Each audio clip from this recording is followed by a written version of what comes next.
Welcome to Lynn Cullen Live. Talk radio without the static. Email your questions and comments to lynncullenshow@gmail.com. And now your host, Lynn Cullen. Woof. Yeah. We can exhale for a bit before we get back into the fray. Yesterday's election went about as good as it conceivably could have, which is wonderful. Able to go to bed at a reasonable hour with a smile on my face. Well done. And just knowing how miserable it made the occupant of the White House and his spineless minions in the Congress, makes my day. So he ain't as powerful as he thinks he is. We the people showed our power. We have two major forms of power: the vote, which we used wonderfully yesterday, and our money, our pocketbooks. And that we have yet to employ, but I think at some point we'll probably have to pull that one out too. I'm not aware of any race that didn't have a good outcome from our point of view. I mean, even in deep, totally red states like Georgia, Republicans went down. Democrats won, where Democrats haven't won in decades. The numbers, the turnout, impressive as heck. The numbers in terms of the victory for Virginia governor, for New Jersey governor, well beyond how well Kamala Harris did, even beating Joe Biden's numbers. It just really clearly shows certainly an energized bunch of Democratic voters and possibly independent voters, and who knows how many disgruntled Republican voters. Well done.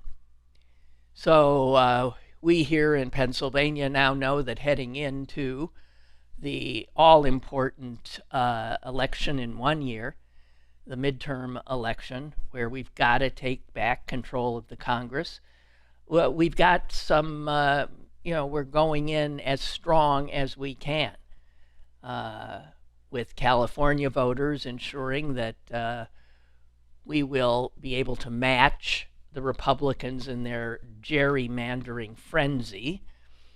Although if that thing continues, I'm not sure what happens. I believe Kansas pulled away from that.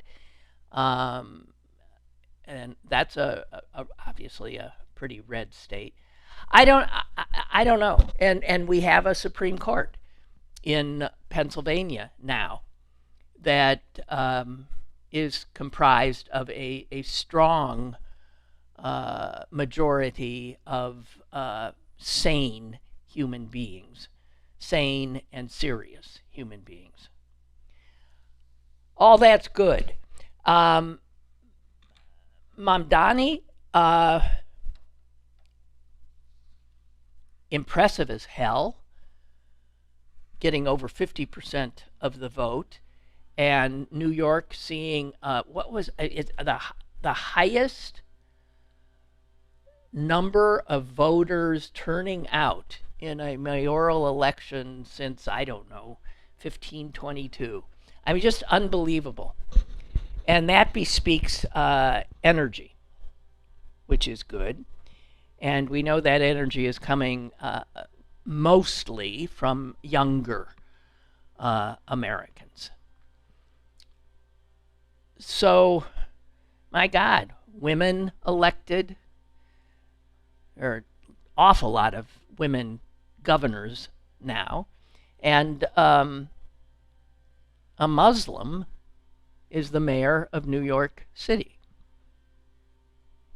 which I don't think a lot of people would have thought conceivable. There you go. And there's the strength of this nation of immigrants. There is the American embrace of difference, diversity, understanding it as a plus, not something that is to be feared and fought. But awful lot of folks here in this country who would not agree with anything I just said. I just want to again say how gratified I am by seeing this outcome last night. It remains to be seen. I wish Mom Donnie. You know why it's hard? A lot of people are thinking that it's a sign of disrespect that we have some of us have difficulty pronouncing his name. I think the best thing I saw about it is English speakers, which most of us are very unused to having to pronounce an M followed by a D. We are very used to pronouncing an N followed by a D, which is why a lot of people get stuck right at the get-go by saying Mondani, because we're used to and mond. But put that M in, that second M, momd, and we're not, when you pronounce stuff, your mouth moves in certain ways, your tongue moves in certain ways, your lips have to, with an M sound, be sealed, which is not the case for an N, quite the opposite. Do an N with your mouth, now do an M, and see how different your lips are. And then to get from where your lips are with an N as opposed to an M to a D, which is the next one, we are unused to doing that. And therein lies the biggest part of the challenge of why so many of us are blah, blah, blah, blah, blah, blah. The N's and the M's in his name seem out of place to an American mouth. And I have little doubt that is what it is. My God, how long did it take us, and a lot of us still didn't get it, to pronounce Kamala correctly. And I still sometimes muck that up.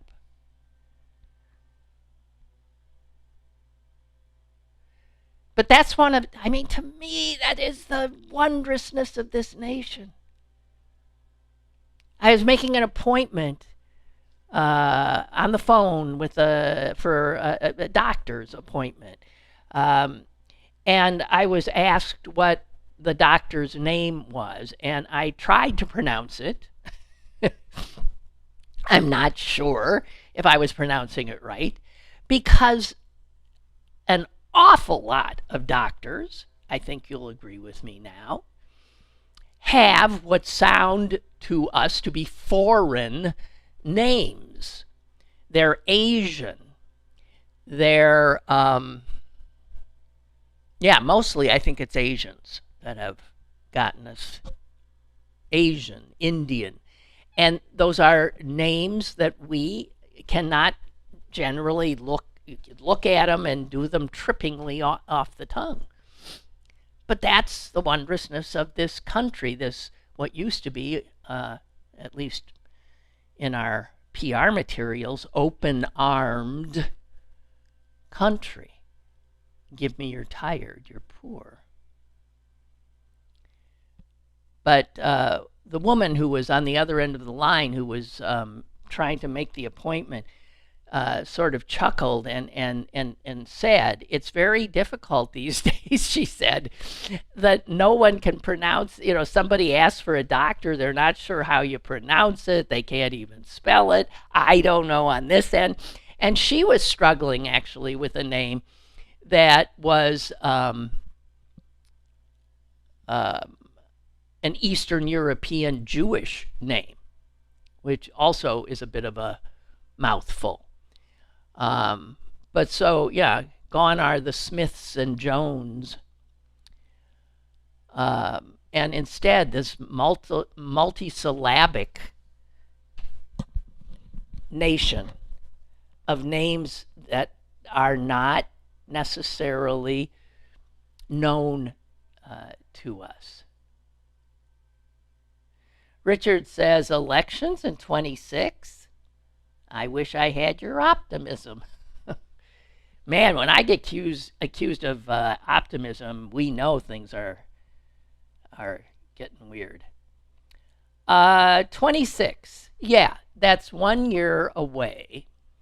I think the American people are pretty much awake now. And I even think the opposition establishment, the Democrats, are more roused than they were. I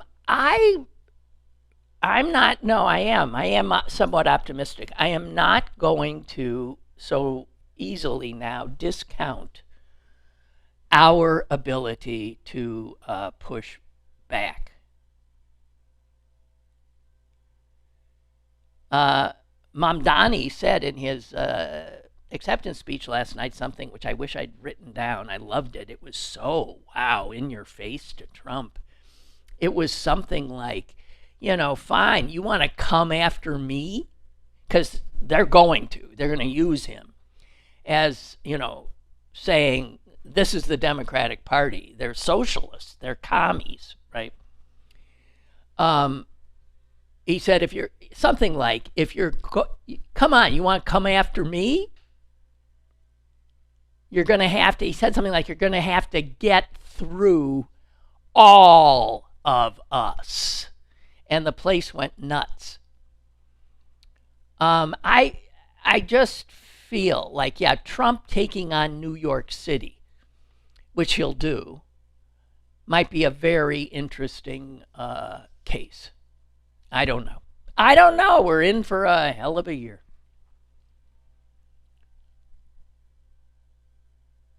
But here in Pennsylvania, we'll have a Supreme Court that, in as much as it has the power, and it has substantial power, I think will ensure that we have a free election here.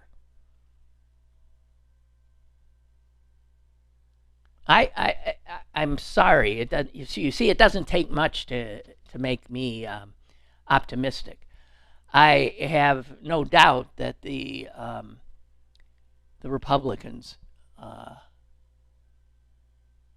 I think they don't know what to do right now.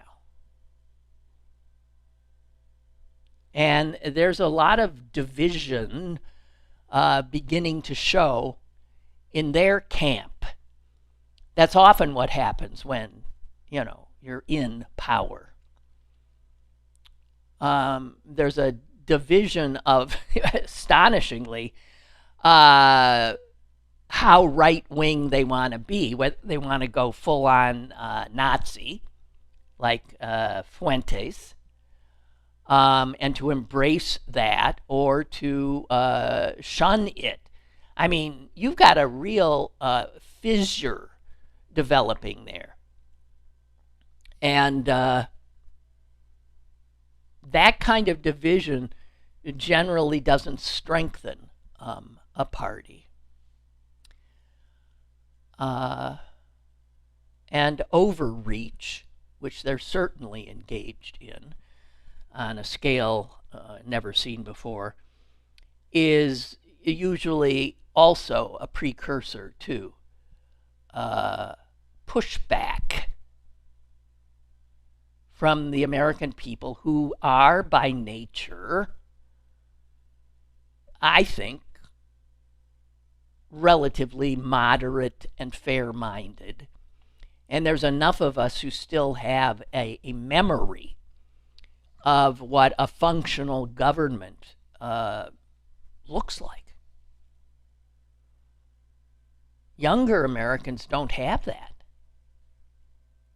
anymore.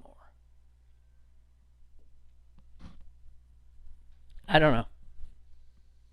I'm Richard. I am, yes, exhibiting more optimism than is the norm for me. I can't, I've been joking about this new saying that I want to have a needlepoint pillow of, which is, I feel much better now that I've given up hope. But the fact is you can't feel good if you have no hope. You can't. Now, having said that, I had mentioned yesterday that the Sunday Times had 2 pages in its opinion section that was sobering, frightening, and I think in some cases not tough enough. And the headline of it is, "Are we losing our democracy?" And what they clearly say is, we are on the way. And they got a bunch of scholars who've watched other nations slide into autocracy, and they came up with 12 markers of what happened in those nations. And then they looked at our country and just to assess how much erosion there has been in our country on each marker. And I sort of quickly ran through them the other day, but I want to take a slightly deeper dive because it is so sobering. And one of the things our side does is, when we win, we tend to then relax. And if anything, the good showing yesterday mandates that we don't relax a bit, that we keep pushing, especially when the Republicans, who lost big yesterday, are, a little bit back on their heels, right? So, the markers of a country that is heading into autocracy and that is losing its democracy. Number 1 is, you got to go after free speech. An authoritarian first order of business is to stifle free speech and dissent, which is the free speech they go after. And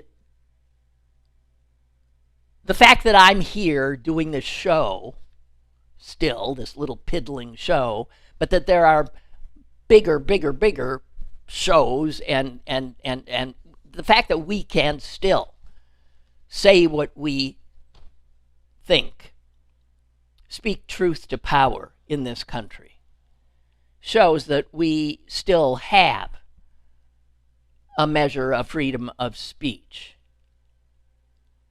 But it's quite clear that this president and his party are determined to erode our freedom. He's gone after speech. He has even said, I mean, my God, the guy even said that to criticize him should be a crime. He said that.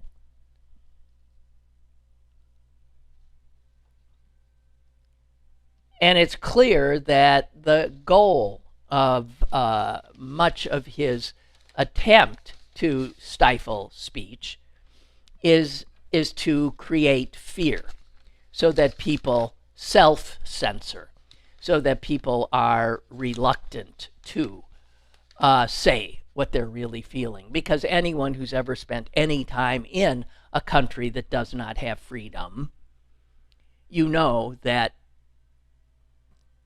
people don't speak out. They don't say what they're really thinking. I mean, nothing could be more un-American than that.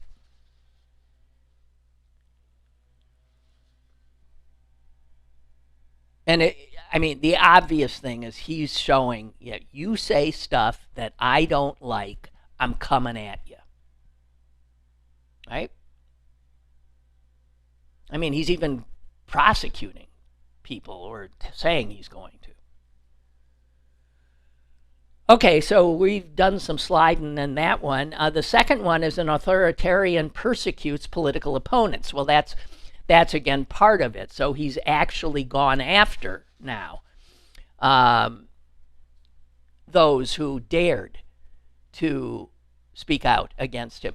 And the Times makes a point of quoting a Republican senator, Lisa Murkowski, who flat out said this year, we are all afraid. She said it. She explained why the Republicans have fallen in behind him. They're scared of his base and his vengefulness. And the two go hand in hand. All you need is one lunatic. We're all afraid, said Murkowski. We're in a time and a place where I've not been before. I'll tell you, I'm oftentimes very anxious about using my voice because retaliation is real. That's a United States senator being honest.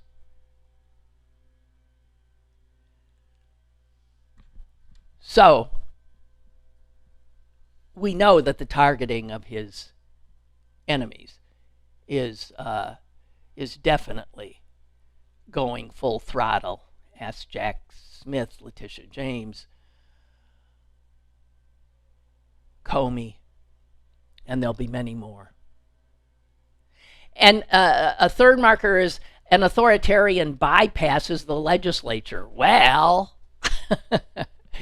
I would say that we're way, way beyond where we thought we'd be there, but that's because the voters, again, in their infinite wisdom, this is sarcasm, gave the Republicans control of the legislative branch as well as put a wannabe despot in the White House.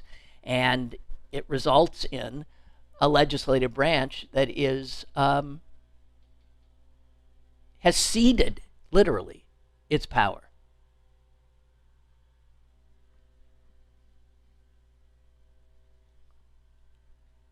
An authoritarian uses the military for domestic control. Now that's something that I thought they wouldn't dare. They have. And they'll continue to do it. We will see troops in more and more American cities. The only thing that is standing in the way there are the courts, have been the courts.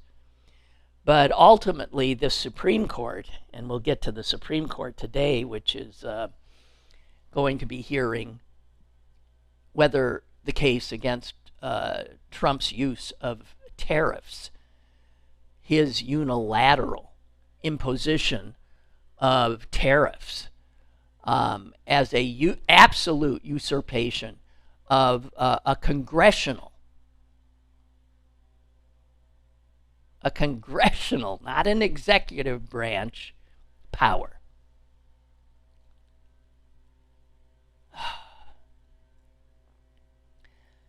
An authoritarian defies the courts. Well, he certainly has. The assumption is there will be more of that coming up. An authoritarian declares national emergencies on false pretenses. It's how you make your grabs. The tariff stuff he's doing, he is done because he declared an emergency. What emergency? He declared an emergency. He's declared emergencies to put the National Guard and troops in American cities. And these are false emergencies. They are not real. I give you war-torn Portland. An authoritarian vilifies marginalized groups. Well, I mean, he's been doing that since he came down that fucking escalator. An authoritarian controls information and the news media. Well, he's cowed a whole bunch of members of the media. And where the Times, by the way, puts this on a graph of how bad things are, is most of the things I've already said. They put it in about the middle of the graph. In other words, he's halfway to total control in all of these areas I've outlined already. An authoritarian tries to take over universities because, universities supposedly are where people learn to think for themselves. And we've seen how he's been willing to hurt scientific research being done at universities to, just starving them of money to get them in line. And it's been really upsetting to see how so many of them have fallen in line.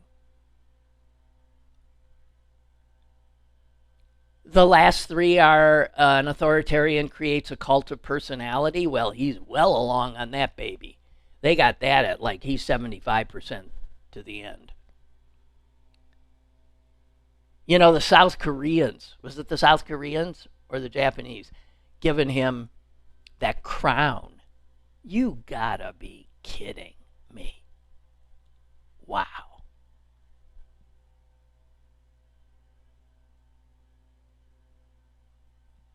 An authoritarian uses his power for personal profit. Well, you can't even begin to talk about the unbelievable pillaging that he does right out in the open. And finally, an authoritarian manipulates the law to stay in power.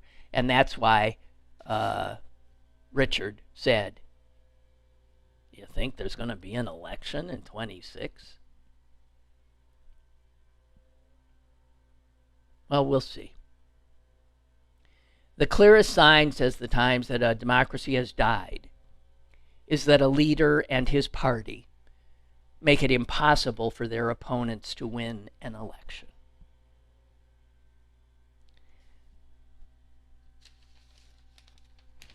My optimism, Richard, is that we ain't there yet, but you're right, they've got another year to do it. Speaking of the brazenness of the corruption, of the self-dealing, of the enriching of his personal wealth, David French wrote a really good piece on that. And he says, that old saw, it's not the crime, it's the cover-up. We've used that so often. We've used that with, obviously it was Watergate that, right? You couldn't get them for the crime of Watergate. But when they tried to cover up the crime, that's when things start unraveling. So it's not the crime, it's the cover-up. And French says what Trump has done is turn that on its head. He does all his thievery in public view. There's no cover-up. There's no cover-up. He announces it. He proudly shows his whatever, ill-gotten gains. And what that does in people's heads is, well, if they're not hiding anything, there must not be a crime. If you're so open about it, it must be okay. Because if it was a crime, you'd hide it. Do you know what that's exactly like? The Nazi thing of, if you're going to tell a lie, tell a big lie. Because the audacity of a big lie, repeated and repeated and repeated, like the election was rigged. I won the election. I won the election. The repetition of a big lie starts sticking because people, again, assume that they wouldn't say something so outrageous if it wasn't true. So this is, it's fascinating how they know that we've all been primed to believe that people behave in a certain way. If you're doing something wrong, you do it behind closed doors and you try to cover it up. He, with his brazenness, is saying, hey, look, I'm just filling my pockets here. I'm filling my boys' pockets. We're making deals here with every head of state we see. I'm traveling overseas, not so much for the country. I'm traveling overseas making deals. I am getting so rich, I've lost count.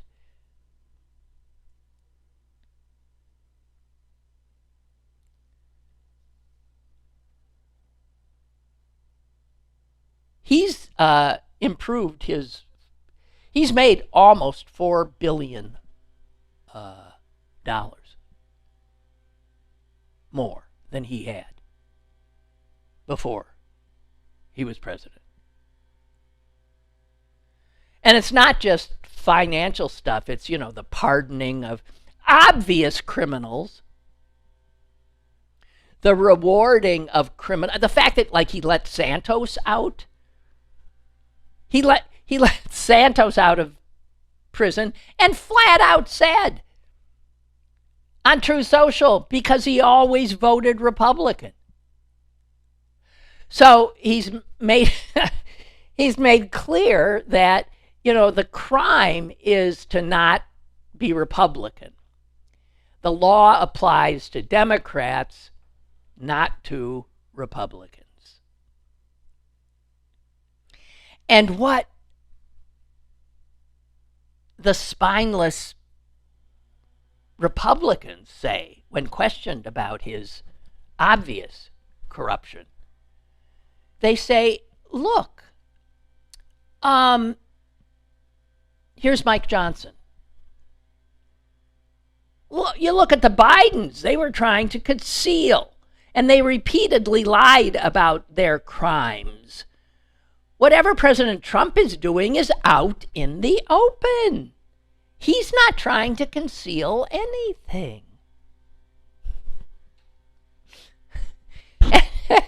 There it is. There it is.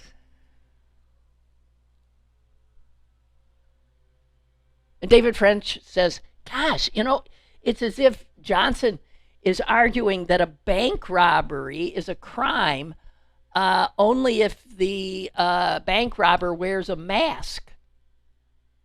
If he walks in and smiles for the security cameras, well, that's out in the open. So obviously, I guess that's not a crime as he makes off with all the money.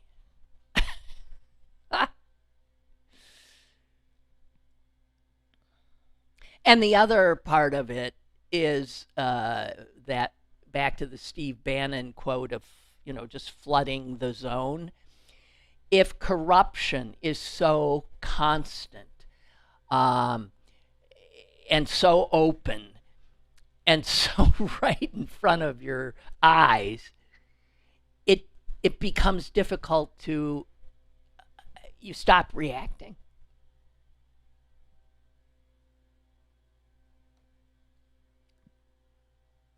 French says this at the end. The very fact that it's open and obvious is making it impossible, for now at least, to stop it. In fact, Trump's corruption only escalates. We are watching him execute supposed drug traffickers without any due process and amass military assets outside of Venezuela without even the pretense of seeking congressional approval. Again, flouting of one law after another. And the sad thing is that we have found out that our legal system is not in any way constructed to deal with someone as brazenly corrupt as Trump.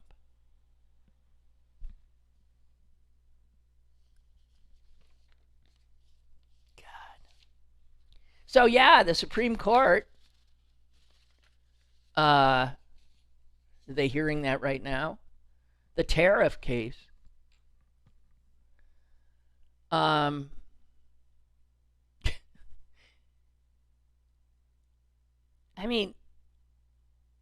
It's right there in the Constitution.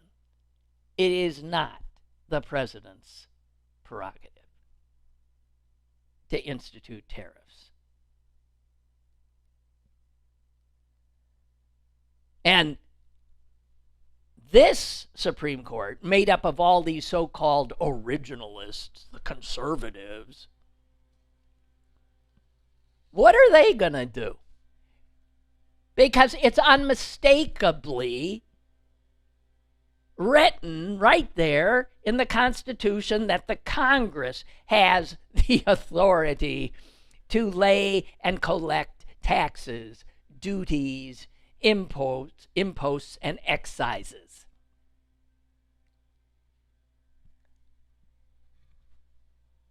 Let's see what these originalists, how they going to twist themselves, how they possibly going to find a way to give Trump this power.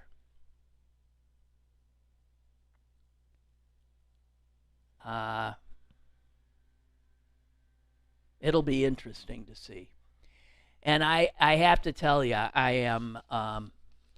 am nervous about hearing how the people that are witnessing these arguments, how they suggest through the questioning of the justices, how the justices are leaning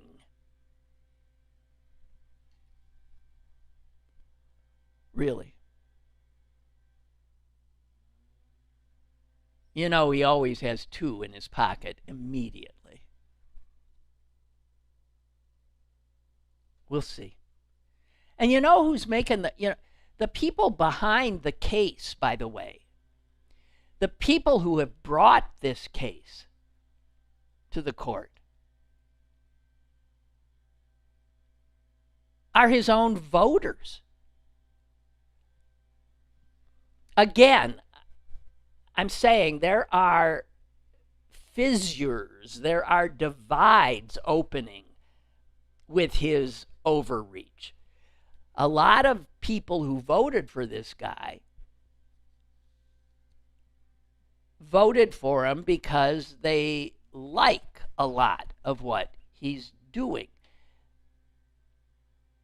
The Chamber of Commerce types, the business types, the lower taxes types. And the organization behind the case is called the Liberty Justice Center. And that, guys, is a right-wing center. They're the ones who were behind. They won a case in 2018 then when the court ruled that public sector workers could not be required to pay union fees. So this is the center bringing this case against Trump is a center that has almost always been on his side. They're bringing it because they see how much it's harming small businesses. It's killing them. The woman who's at the head of it has voted for Donald Trump. It says here 3 times. How could she vote for? Well, I guess in a primary. So this tariff issue is another issue that has created serious division in the really right-wing conservative crowd. And division, in that regard, is good.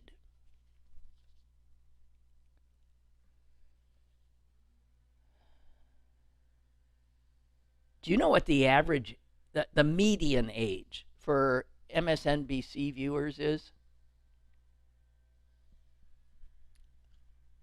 I mean, I don't know. Why should you? But I know what it is. And it's depressing. The median age of MSNBC viewers is 72.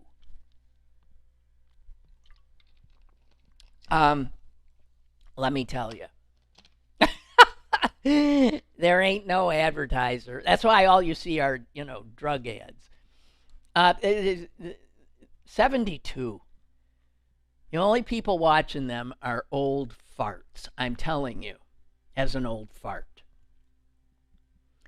And their ratings this year are down 34%. CNN, their ratings are down 21%. And of course, Fox, their ratings are up 18%. I find CNN unwatchable, Fox unwatchable, and even MSNBC increasingly unwatchable. None of them are doing. And by the way, it's not MSNBC anymore, or it's not going to be what? It's November 15th, which is 10 days away. It will be MS Now. I'm sure you're aware of that. It has to do with NBC new owners, splitting NBC News off from MSNBC, I suppose wanting to protect NBC News from the taint of the obviously opinionated MSNBC. So anyway, be ready for that. Speaking of median ages and the aging of America, Mord says, okay, so the median MSNBC viewer is 72. I got to tell you, as someone who used to work in TV, I mean, that's a death sentence. They think if the average age were 55, it'd be a death sentence. 72? God. Mord writes, as alarming as the recent fact that's as alarming as the recent fact that the average homeowner in the United States is 56 years old. Wow. In 1984, the average homeowner in the United States really was 28? No. That low. I would have thought somewhere in the 30s. You want to know why young people have so little, or they're so angry and have so little hope? They can't afford anything.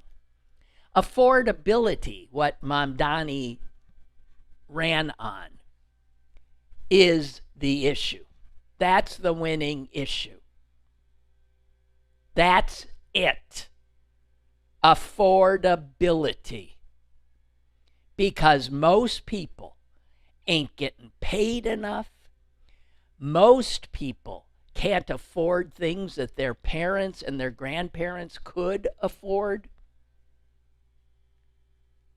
The American dream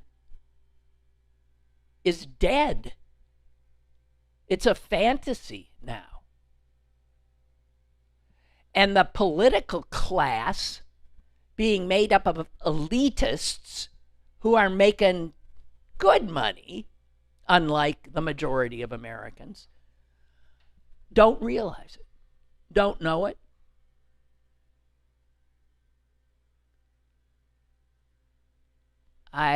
Wow. That is something. That really is something.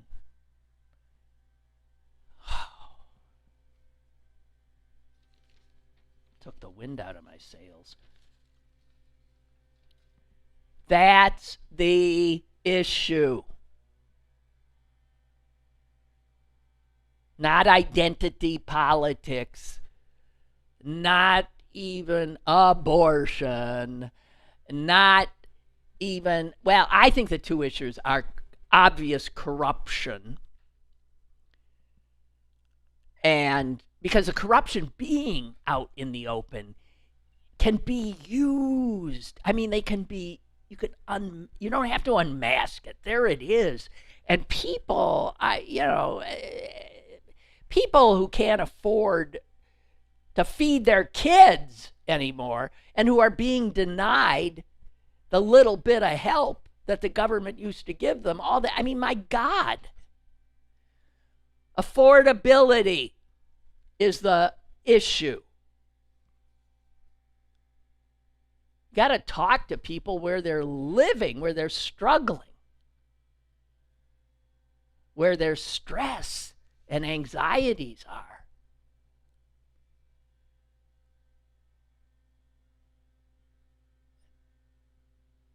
And fuck the corporations. The Democrats, Clinton was a big part of that. Just became a guy helping the corporations. And the Democrats got pulled into that same crap of representing the guys with the money. It's all about money. The Democrats have to get back to just talking about and working for the struggling American.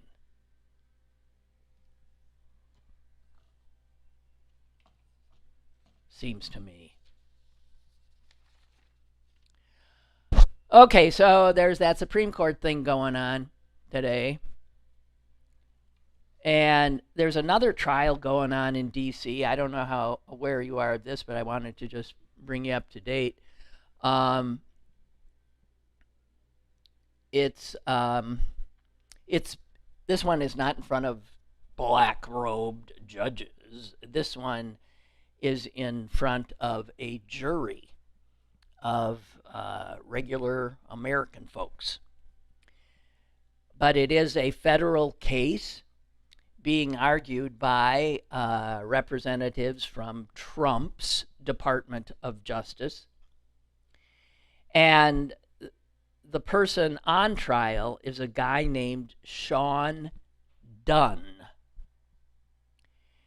And his alleged crime, you've probably seen it. It was caught on camera.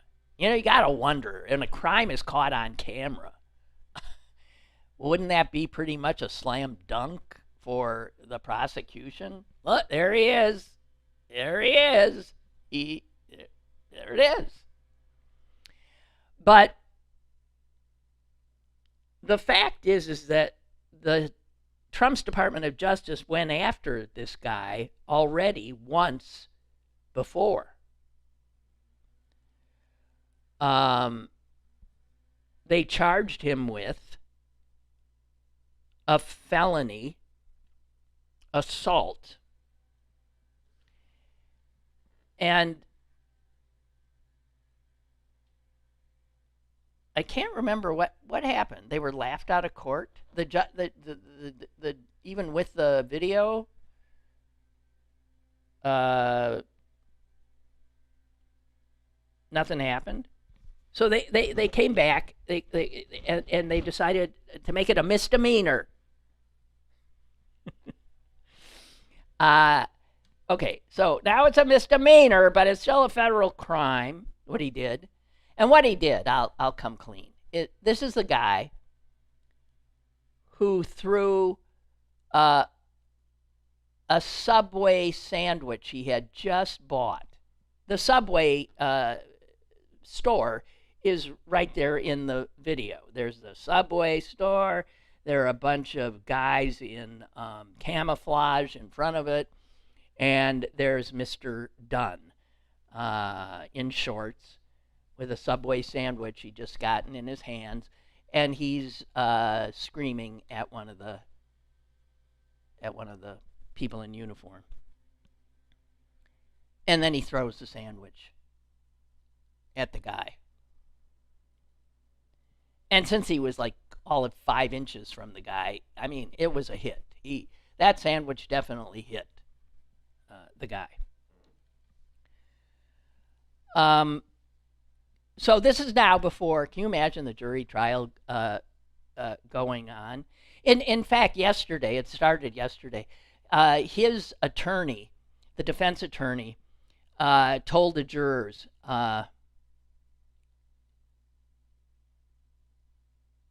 which is pretty astonishing that the defense attorney would say what she said. She said to the jurors, he did it. He threw the sandwich. I mean, what's she going to say? They see the video. He did it. He threw the sandwich. And then she told those jurors, she said, you know, you're not going to be asked if you feel bad for this agent who took a sandwich to the chest. You're going to be asked whether what happened is a federal crime.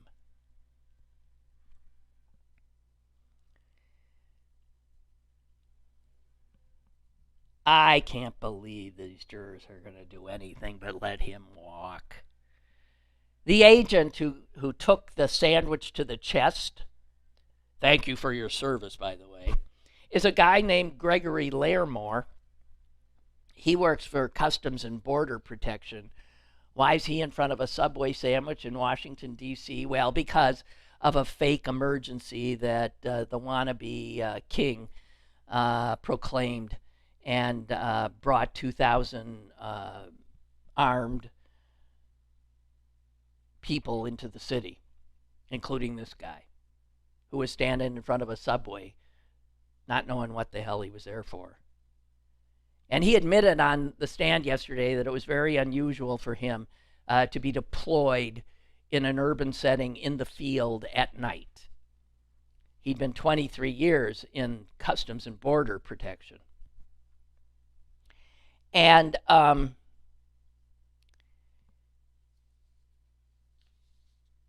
prosecution took him through the assault. And he recounted the moment of impact. You can imagine the jury on the edge of its seat. And Mr. Larimore said, I could feel it. That'd be the sandwich. I could feel it through my ballistic vest. It kind of exploded all over. And he said, and I smelled the onions and the mustard as the roll came apart.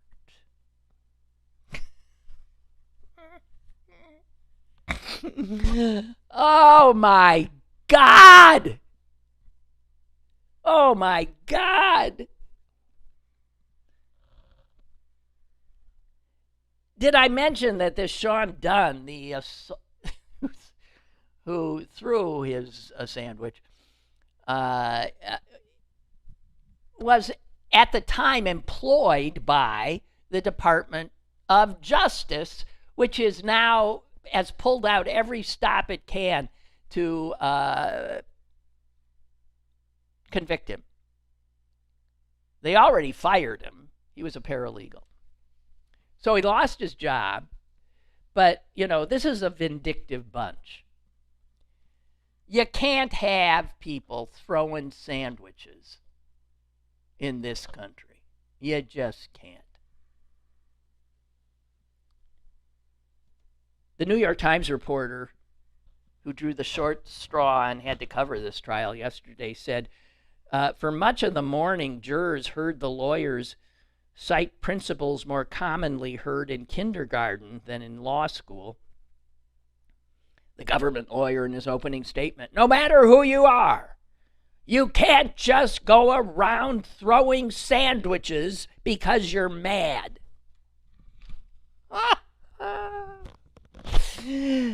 Oh, God.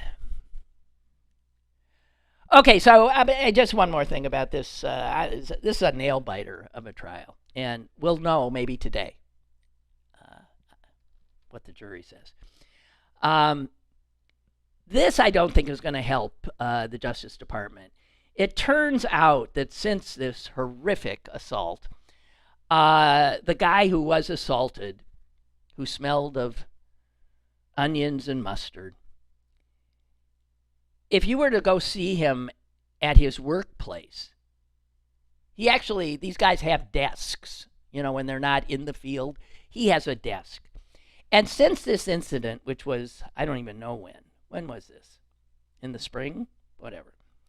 He has on his desk a plush kid's toy shaped like this huge sandwich.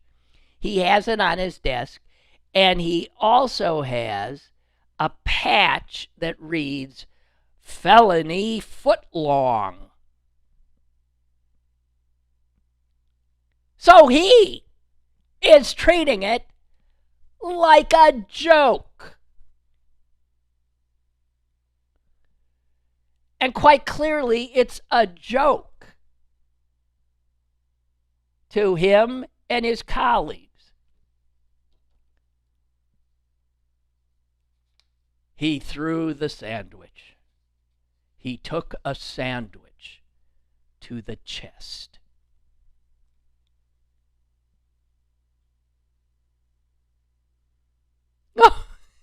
Oh, Barbara, you have some more. What'd you get? Did you get a transcript? Barbara says, when the guy's still on the stand, the guy who took the sandwich to the chest, the defense attorney says, that sandwich hasn't exploded, because he said it exploded. He said, that sandwich hasn't exploded at all, has it? It looks like, and then he says, the guy who took it to the chest, well, it looks like a little bit is coming out towards the bottom.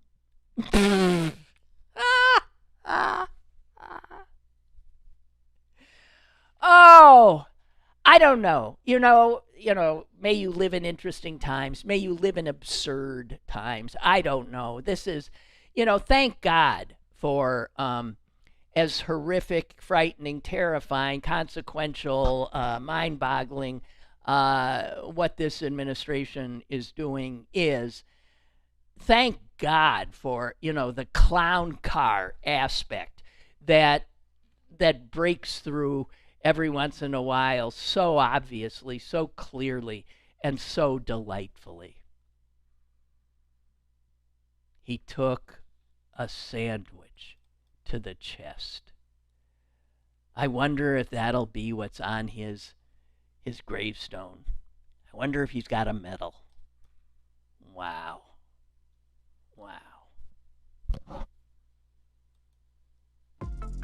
Lynn Cullen Live, Monday through Thursday from 10 a.m. to 11 a.m. and archived at pghcitypaper.com. The opinions expressed on Lynn Cullen Live are those of the host and do not necessarily reflect the viewpoints of Pittsburgh City Paper or its advertisers.